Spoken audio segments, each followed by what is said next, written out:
Gratitude.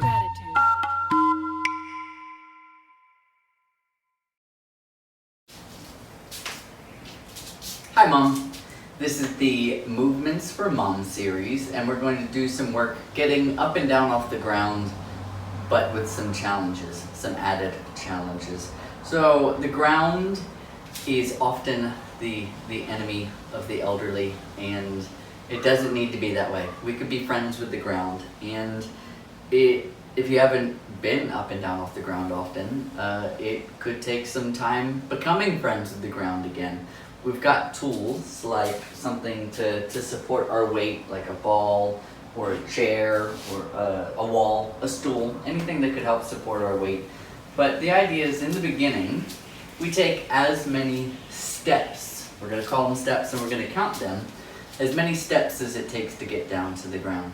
Now, I have no doubt, Mom, that you're a ninja getting up and down off the ground because you know the value of it in aging gracefully, but I'm going to describe this for other moms and dads who might not think about it as much. The process can take as many steps as we need to do to make it safe. So I could go 1, 2, 3, 4, 5, 6, 7, 8, 9, 10. We're not all the way down yet. We're going to call down sitting down. So I'm at 10, and maybe from here I go 11, 12, 13, 14. And if I need to really adjust, it's going to be 15, 16. So now I'm sitting down on the ground, and I got there in 16 steps.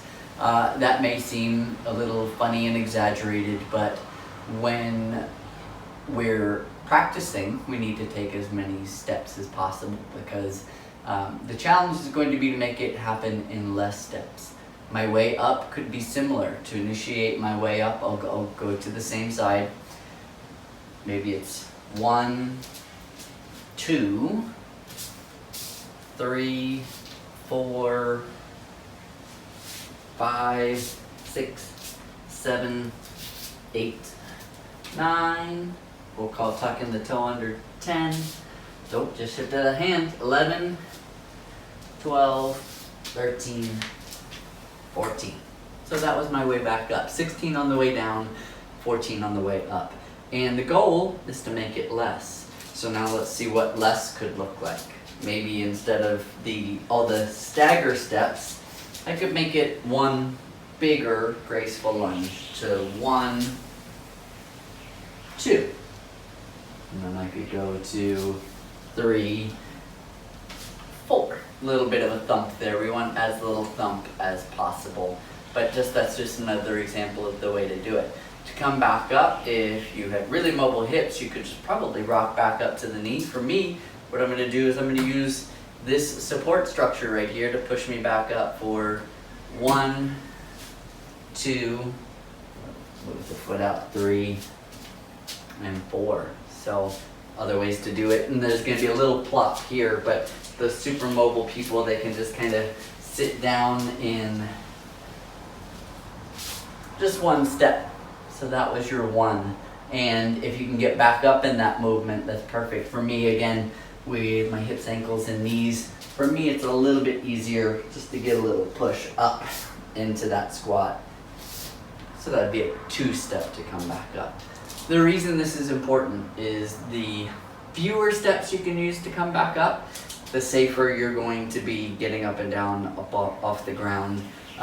Let's say if you were to ever injure a limb, if you can come up in fewer steps, you're going to be able to get back up if you've had an injury of any sort. And if you're super beast mode, mom or dad, then you could play around with pretending like you didn't have a limb. Like, let's say I can't use my my right foot for this. I would come down and I'd probably jump back, and then that would be 3, I think, 4, 5 to come down. And let's say right foot can't touch the ground. We're playing floor is lava. I would start here. I'd tip onto my side. That'd be 1, 2, 3, and now 4, 5 coming up. That's if you're having a really easy time with it. Come up a bunch of different ways. If that's super easy, do it 30 times in a row and tell me what you think. Switch each time using which limb is not allowed to touch the hot lava, and then after that start to take away 2 limbs. Like let's say you can just use your right foot and your right hand, or the cross body going left hand and right foot. So have fun with it, right? This is one of the ways we can maintain this practice, is making it a little bit more explorative. Explorative? Oh, Mom, I hope that's a word. I would be so embarrassed if it's not. But we're going to be using exploration. I know that's a word. And we're going to be figuring out our bodies and playing with it a little bit. Hope you have fun with that. Thanks, Mom and moms and dads out there. I'm grateful for you.